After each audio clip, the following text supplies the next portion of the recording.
কই আলাইতাম রে ওয়াজিব ঠিক রাখতে গিয়ে বেডিরে 5-6টা বেড়া যদি একটা বেডিরে মাঝখানে লইয়া বইয়া থাকে শ্বাস হালাইলে তো মুমের মতো গল্লা লাগানোর কথা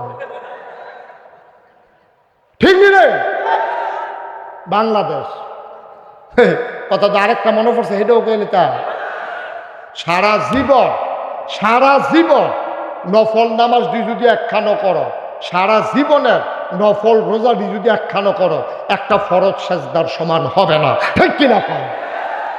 নোয়াখালীর হুজুরে যখন এই ওয়াজ করতে আসে, নোয়াখালী হুজুরের আবার বুদ্ধি বেশি, সিহন কথা কয়। তো নোয়াখালীর হুজুরে যখন এই ওয়াজ করতে আসে, তো মাহফিলের দিতে একবার করেছে, হুজুর প্রশ্ন আছে। কারণ মাহফিলের ভিতরে কি আর প্রশ্ন? হুজুর জরুরি প্রশ্ন। আপনি যে এতক্ষণ কইলেন যে সবটি নফল মিলাইলেও একটা ফরজ হইতো না, তারপরও জানার ইচ্ছা হয় যে কয়টা নফল মিলাইলে মোটামুটি একটা ফরজের কাছাকাছি যাওয়ান যাইব। এটা যদি একটু বুঝাইয়া কইতেন, কাম লাগলে এটি একটু বাড়াইয়া নফলটি করতাম। হুজুরে কই জীবনে তো এই প্রশ্ন কেউ করছে না যে কয়টা নফল মিলাইলে একটা ফরজ হয়। এই প্রশ্ন তো জীবনে কেউ করছে না। এই এলাকা তাইয়া বিপদে না পড়লাম। হুজুরের মতো মানুষ যারা দুনিয়ায় থাকতে জান্নাতের সুসংবাদ পাইছে, তাদের যদি এই অবস্থা হয়, তুমি আর আমি সলিমুদ্দি আর কলিমুদ্দি চিন্তা করে দেখেছো আমাদের উপায় কি?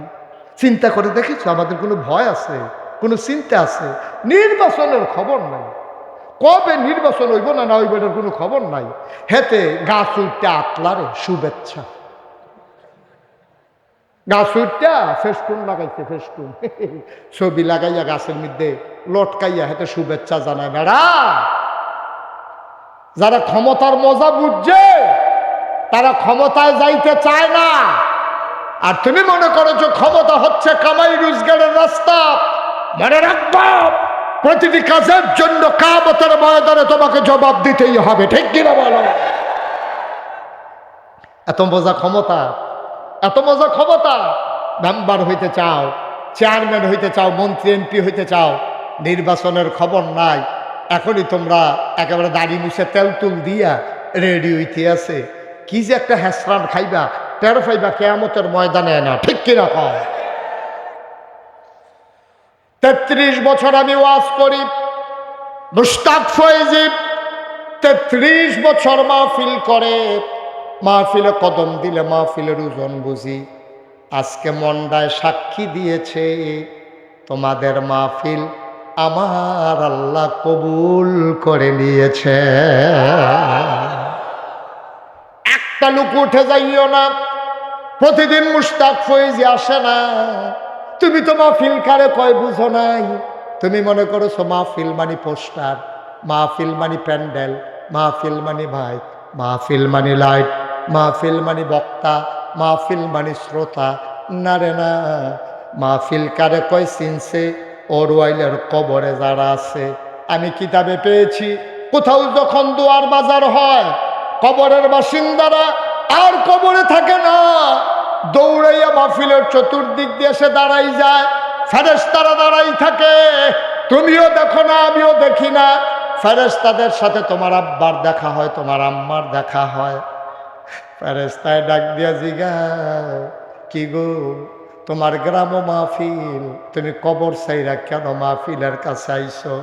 তোর মায় কান্দে আর কয়, ভাই আমারে তাড়াই দিও না, কুমিল্লা নাগাইশের পিসা হুজুর আইছে, আমার ফুতো মাহফিলও গেছে, আতাউল্লাহ হুজুর আইছে, আবু তাহের হুজুর আইছে, আমার এই গ্রামের সন্তান সাইফুল্লাহ আল হুদা আসছে, সবাই মিল্লা মিলে দোয়া করব, আমার ফুতো দোয়া করব। কবরে ধাউ দাও আগুন সইতে পারি না। আমি দোয়া নেওয়ার জন্য আসছি, দোয়া লইয়া গিয়ে দেখতাম চাই আমার কবরটা জান্নাত হইছেনি। তুমি বুঝবা না রে ভাই, আমার আব্বা নাই। আমার আব্বা 1985 সালে ইন্তেকাল করেছেন। আমি তখন ছোট্ট মানুষ। এখন যখন বেশি বেশি আব্বার কথা মনে হয়, ছেলেরা মানুষেরা যখন বাবার জন্য দোয়া চায়, কলজাড়ায় মানে না, কলজা ছিঁড়া যায়। মাঝে মাঝে মাহফিল করে শেষ করে নাগাইশের জমিনে যখন যাই, তখন আমি নিখোশ কালো অন্ধকারে আব্বার কবরটার কাছে গিয়া বসি। আব্বার মাথার কাছে বসে আব্বার লগে গুনগুন করে কথা কই, আব্বা আব্বা আব্বা আপনি আমারই চিনছেন নে আব্বা, আমি আপনার মুশতাক ফয়েজি। 11 বছরের রাইকা আপনি এন্তেকাল করছিলেন, আপনার মুশতাক ফয়েজি এখন অনেক বড় হয়েছে আব্বা। আব্বা মাটির কবরে যে আপনারে ঘুম পাড়াইল 3টা কাপড় দিয়া, আপনি কেমনে ঘুমান? বাংলাদেশে তো শীত শুরু হইতেছে, আপনার কবরে শীত লাগেনি গো আব্বা। আব্বা আপনি কি খান? আব্বা কবরে আপনারে কি খাবার দেয়? আমি কত কথা কই, আমার আব্বা একটা কথার জবাবও দেয় না। আমি কানতে কানতে বিছানায় যাই, আমি ঘুমাইতে পারি না। আয় ছেলে আয়, এই যে ভাই একটু একটু বসেন, শেষ করে দিচ্ছি, একটু শেষ করি। আপনি তেমন বুড়া মানুষ না, কেন উঠছেন আপনি? এখন আমরা আব্বার জন্য দোয়া করব, আম্মার জন্য দোয়া করব, দরকার আছে নাকি নাই? বাবার জন্য দোয়া হবে, মায়ের জন্য দোয়া হবে। আমি জানি না ওরওয়াইলের কোন মানুষটা আব্বা হারাইছ, কোন মানুষটা আম্মা হারাইছ। পুরুষের জন্য অনেকগুলো ওয়াজ করলাম, মায়েদের জন্য 2-1টা কথা বলার দরকার আছে নাকি না? ওরওয়াইলের আম্মারা, ওরওয়াইলের আম্মারা শুনো শুনো শুনো, নামাজ পড়া যেমন ফরজ, রোজা রাখা যেমন ফরজ, হজ করা যেমন ফরজ, আম্মা গো ও আম্মা পর্দা করা তেমন ফরজ, ঠিক কিনা? মাঝে মাঝে খুব আফসোস লাগে, মুরব্বী যারা আছে তারা বলতে পারবে, কাঁচা বাজার হুজুর জীবনে বেরিয়ে গেছে, শুনছেন? দেখছেও তো না তারা। আমরার জমানাত আমিও তো ছোটবেলা দেখছি না, বেরিয়েতে বাজারও গেছে এরকম কোনো ইতিহাস নাই। বেশিতে বেশি হইলে বেরিয়েতে ডাক্তারের কাছে যাইতো, না হইলে বেরিয়েতে বেশিতে বেশি হইলে কাপড় চোপড় কিনলে বেরিয়ে এক সাকাত বোয়াইয়া আন্না সেটা জামাইয়া দেখাইতো, কোনটা তোমার পছন্দ হয়। এর দূর আমি দেখছি, কিন্তু বেরিয়েতে বাজারও যাইতে আমি জীবনেও দেখছি না। আজকে বাংলাদেশে মাছ বাজারও মহিলা আছে নাকি নাই? তরকারি বাজারও নাই, কাপড়ের দোকানও, গরু বাজারও, গরু বাজারও পর্যন্ত। কথা তো একটা মনে পড়ছে, এটা কি কইলে তা কয়াম কেমনি উঠনের লিখে তো কিছু কোন যেত না। কথা না হইল যে উঠতলে তারা যাতা দিয়ে হতাইল মার হাবা কয় না তো।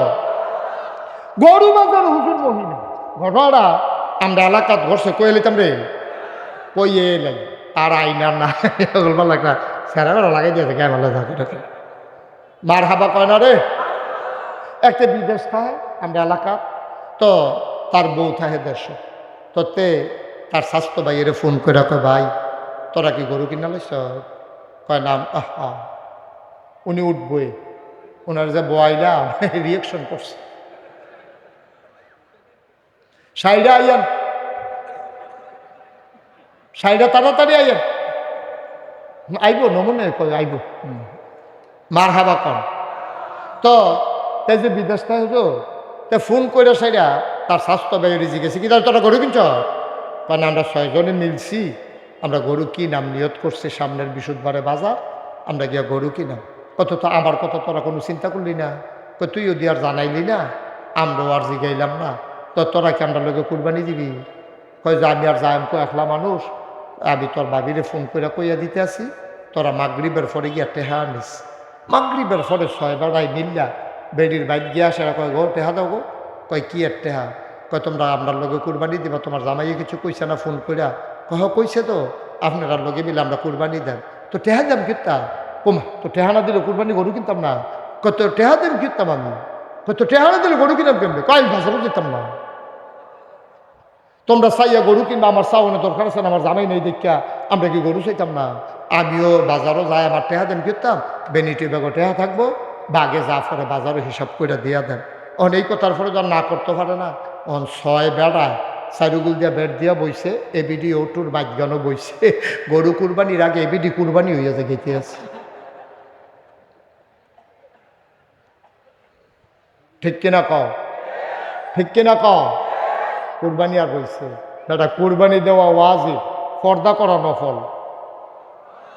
পর্দা করা কিতা তো তুমি ওয়াজিব ঠিক রাখতে গিয়া কইয়া লইতাম রে ওয়াজিব ঠিক রাখতে গিয়ে বেডিরে 5-6টা বেড়া যদি একটা বেডিরে মাঝখানে লইয়া বইয়া থাকে শ্বাস চালাইলে তো মুমের মতো গইলা লাগানোর কথা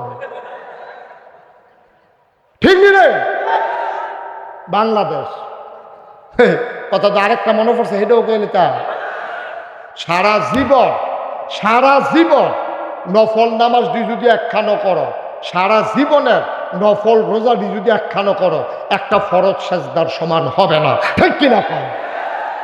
নোয়াখালীর হুজুরে যখন এই ওয়াজ করতে আছে, নোয়াখালী হুজুরের আবার বুদ্ধি বেশি, সিহন কথা কয়। তো নোয়াখালীর হুজুরে যখন এই ওয়াজ করতে আছে, তো মাহফিলের ভিতরে একবার করেছে, হুজুর প্রশ্ন আছে। কারণ মাহফিলের ভিতরে কি আর প্রশ্ন? হুজুর জরুরি প্রশ্ন। আপনি যতক্ষণ কইলেন যে সবটি নফল মিলাইলেও একটা ফরজ হইতো না, তারপরও জানার ইচ্ছা হয় যে কয়টা নফল মিলাইলে মোটামুটি একটা ফরজের কাছাকাছি যাওয়ান যাইব। এটা যদি একটু বুঝাইয়া কইতেন, কাম লাগলে এটি একটু বাড়াইয়া নফলটি করতাম। হুজুর ওকে জীবনে তো এই প্রশ্ন কেউ করছে না যে কয়টা নফল মিলাইলে একটা ফরজ হয়। এই প্রশ্ন তো জীবনে কেউ করছে না। এই এলাকা তাইয়া বিপদে না পড়লাম।